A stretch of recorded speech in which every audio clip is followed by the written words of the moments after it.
So for today's adventure, we are on the Weyerhaeuser St. Helens tree farm, and it is a very large tract of forest east of I-5 and west of Mount St. Helens, and then it goes north and south quite a bit.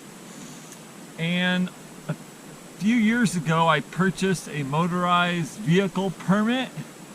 It was rather pricey, around $375 I think, but kind of worth it because you could drive in and you can tag all kinds of peaks and grab the lookouts that were in the tree farm. So it was well worth it. Well, in the last couple of years, new information came out that I found that said you missed something.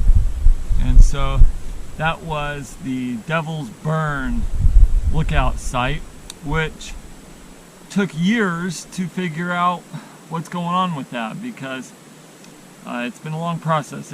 It's incorrect at this moment where it is on some websites, and Ray's book, I do believe, has the Section Township range wrong. I believe it puts it on Devil's Peak, which is the one over near Longview, or Kelso, somewhere in there. And so that kind of throws you off, and I think the websites got thrown off. And so it was just kind of like, well, what is this Devil's Burn? And so I found different stuff here and there, but I never really knew where it was at. So anyway, I since then have found a map, a Metzger's map of a specific year that showed Devil's Burn in the tree farm in a weird spot. I mean, a pretty low elevation and not far from the, I believe it's Clear Creek lookout. And you can see behind me there's a couple knolls, and one of those is the Devil's Burn site, the closer one, and then the further one is I want to say Crystal Creek, Clear Creek, probably Clear Creek lookout. And the Clear Creek, when you go to it, the whole top has been excavated out, so you really can't find any remnants of anything, and I'm not quite sure what.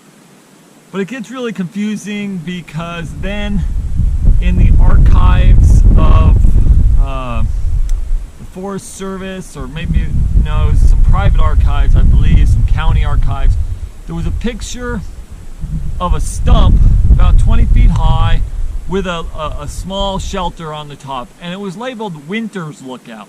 Now, Winter's Mountain is just up the road here, and so I thought, well, maybe this Clear Creek lookout was Winter's Lookout, and actually in the Crescent inventory, Clear or Crystal Clear Creek, it shows it as like a 20-foot stump with a little building on top. So I'm thinking that's it. And I still checked out Winters when I had the driving permit, the summit of Winters, and it didn't look right. So when I found the map, the Metzger's map, showing Devil's Burn on this other knob that I hadn't gone to, that no one's gone to, that was just random, it just showed up. It's not on any USGS maps or Forest Service maps, just this Metzger map. I'm like, well, I have to check that out. So this year I purchased a walk-in or bicycle-in non-motorized permit for $75, and I'm like, okay, well, I'm paying $75 for one trip. Let's hope it's worth it. Getting in here required a bike ride for about an hour maybe. There's some good DNR roads to the north that get you to a gate. It's within probably 3, 4, 5 mile bike ride. Not too bad, just kind of up and over a ridge.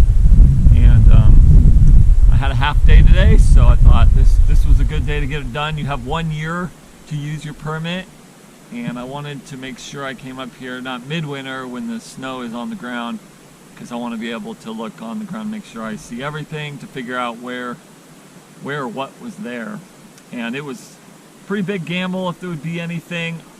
Most of the time these places have been logged over twice, And so finding something on forest land like this that's private timber company, especially if it's in an area where there was a landing, your chances are slim. There's been many disappointments I've had of finding nothing. So finding something today would be a real treat, I thought, and so you're going to find out.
So this stump right next to the cabin site just looks like it's been topped at about 20 feet up, that it was topped, and that's where they would have built the platform.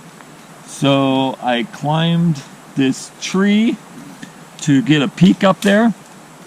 Mind you, on the back side of this, there's nails all the way up for maybe a ladder or some kind of access. And at the top, I think it was cut. It was pretty weathered up there, but it didn't look like it was torn apart by the wind or something. And I can't imagine why they would, like other stumps around here, have been cut, you know, a few feet off the ground, old growth stumps. None of them are cut 20 feet in the air, flat like that. That wouldn't make sense. So nothing at the top, but certainly it's in the right spot and nails on the back.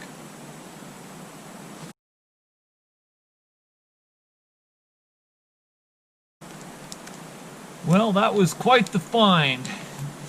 I started by going up at the end of the small road that goes up to the top, and there was nothing up there.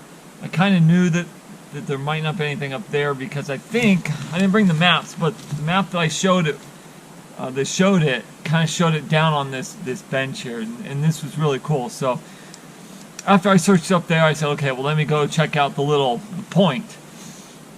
And I started walking it, and I just knew something crazy is happening here, because there's like a promenade that just shoots out level for a long way, and I knew it would just come to a point where you could see on three sides.